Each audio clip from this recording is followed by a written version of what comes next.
In this video, I'll show you how to create a dashboard with the service level metrics. Let's go to the services page first.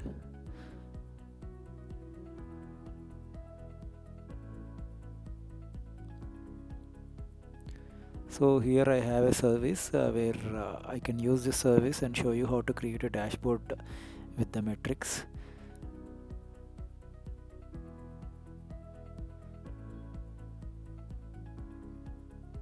We'll just open a new dashboard.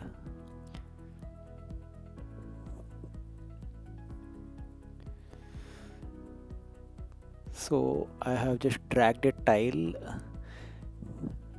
Let's rename this to demo dashboard.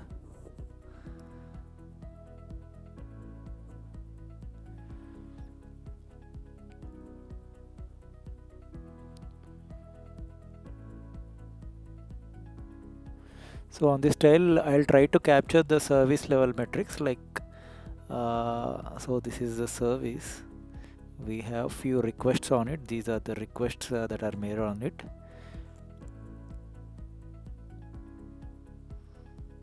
You can just view that from the view all requests option that is here.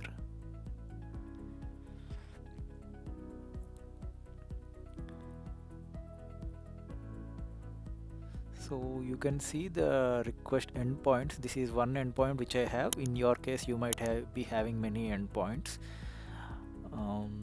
We'll try to capture both. We will try to capture the metrics at the service level as well as at the endpoint level, if you have a particular endpoint which you want to monitor it. So currently I have this one endpoint which I am marking as a key request from here. So this is the very important to capture it on the dashboard. And now I am in the dashboard in the data explorer, where I can will take a metric, the response time metric first. So see here we have two different metrics. One is response time, which is at the service level. So you can split by service and filter by service name. So here we are in this way we can get the response time of the overall service, which is the average response time of the overall service with this metric. And you can view it in graph or stacked column, whatever you want. But this is giving us whatever 3 milliseconds or 1.5 less than 1.5 milliseconds the response time. This is the response time of the overall service level. So in case if you want to have the response time at the endpoint, let's say you have a particular endpoint where the users are using a payment page or login page or whatever. In that case, you can have since we have marked it as a key request, even you need to mark it as a key request, and you have to select this particular metric, key request response time, where you will be able to split by request and request name. Here since I have only one endpoint, I was able to filter it by that particular endpoint. See, you can see it there here, and you got the response time of that particular endpoint. So this is the endpoint that I have. In your case, you might be having many endpoints. Since this is a demo, I just have one endpoint just to show you. So you can just open that particular endpoint from the bottom of the page and then mark it as a key request, so that you will be able to filter it on the dashboard here in the data explorer and save the changes to the dashboard. So currently whatever that we are getting here, the response time is the response time of the key request that we are seeing here. You can just change the title to key request response time or whatever. So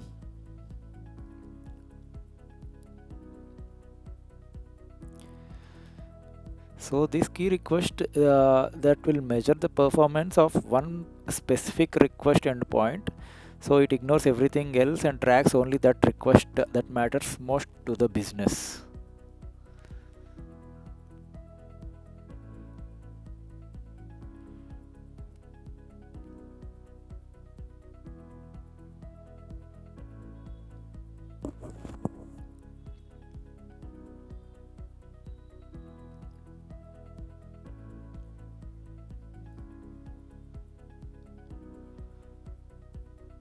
So as I said, this is the response time for a particular endpoint. In this style, just to show the difference, I'll take the average response time, that is the response time at the service level. So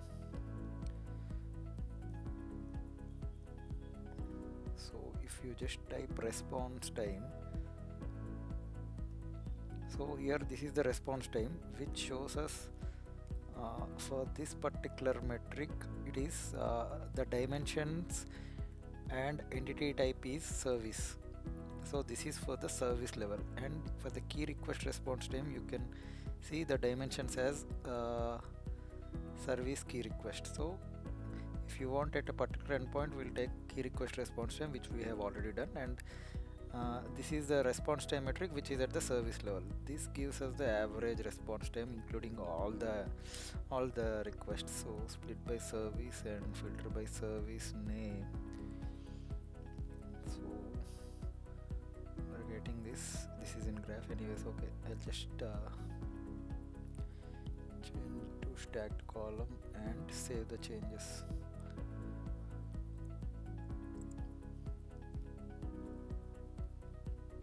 So now this is the average response time, and this is the response time at a particular endpoint level. So you can later change it, the graph to response time at the service level.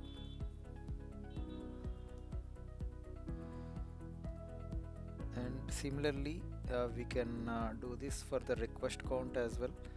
I have dragged a tile and configure data explorer, configure in data explorer, and we'll take the metric request count. So request count, so this is a request count. Okay, you can just filter by service and you'll get the request count.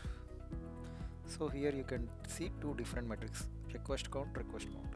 So in this you can see the dimensions as service key request. So this is the request count metric for key request, and this is the here if you just hover over your mouse on the request count, you can see the dimensions as for this, the dimensions as service. So this is for the service level request count.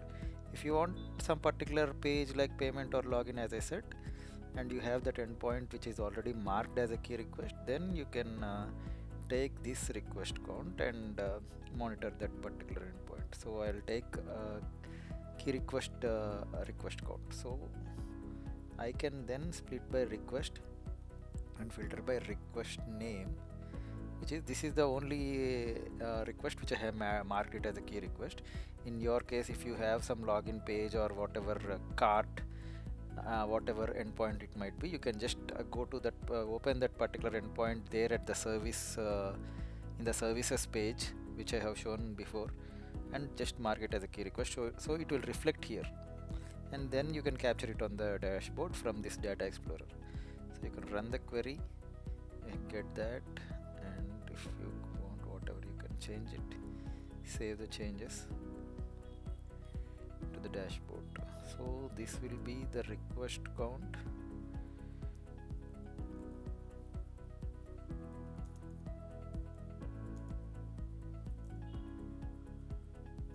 On a particular page, maybe login page, just for example. So these are the requests made, and these are the request count for that particular page. Done. And similarly, if you want to have the request count on the overall service level, like on the services there might be many requests, and you might want to monitor at the entire service level, then you can just go to the take that service level metric, like request count, just filter by service, and so this is the service method, entity type is service method. This metric you should take, and then sorry, I have taken it wrong one.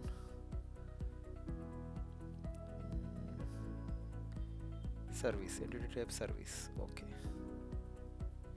so you can split by service, and whatever the service. Currently I have only one service, so I'll be able to see only this service here.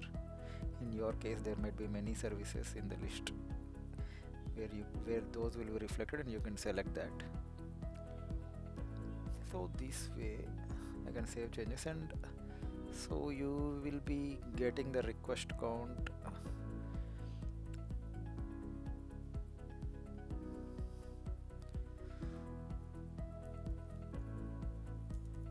Request count at service level. Whatever service, I'm just naming it as service, you can just name it as whatever service the name of the service there. Similarly, you can just we have many other metrics, like for if you want those at the endpoint, like you have errors, 4x errors or 5x errors, whatever that is there, failure rate, any errors, or 4x errors or 5x errors,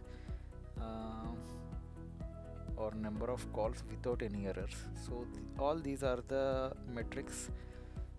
Number of 4x errors, number of server side errors, or even the processing time, everything you'll get. So you can just since I have filtered by error, I am not getting the processing time here. You'll even get the processing time. I'll just remove it and show you. I'll remove the errors, so you'll get all the metrics at the service level. So number of calls to databases, calls to other services without errors, request count, response time, server side response time, success rate, total processing time, wait time. Total processing time, even you can have that at the request level if you want, at the request level, or if you want at the service level also, you have that metric. Total processing time, this is at the service level. This is at the key request. You can see the dimensions as key request when you hover over your mouse. So if you want at the service level, you can choose this metric and then split by service, and you can then your service name will be reflected here. You can select that and run the query and save the changes to the dashboard. So I'm not showing you all the other metrics, like you have many other metrics, like you can just rename it to processing time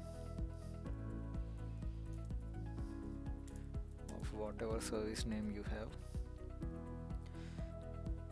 So there are many other metrics, so I'm just you can follow the same for the others as well. You can just drag a tile and choose the metric from the data explorer.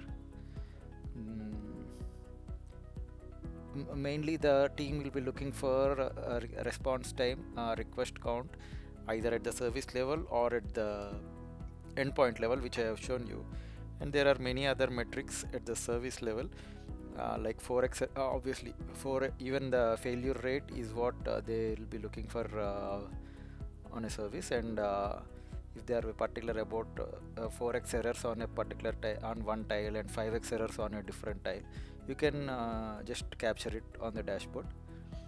Currently, just to show you, I have shown these metrics, but you have many other metrics. We can be done in the same way, like number of calls to the databases or to any other services without errors, or successful calls. Everything, all these metrics can be captured. You have server side response time. Even this server side response time also, again you can choose the metric, like either at the endpoint level or at the service level. So wait time also you can capture it on the dashboard at the service level and the key request level. So once you mark something as a key request, the other this metric will be highlighted here, or else it will be not highlighted. It will be shown as like this, the total number of connections, which is not highlighted. So once you mark at least one key request as an endpoint, as a key request, then this will be highlighted and you will be able to select this.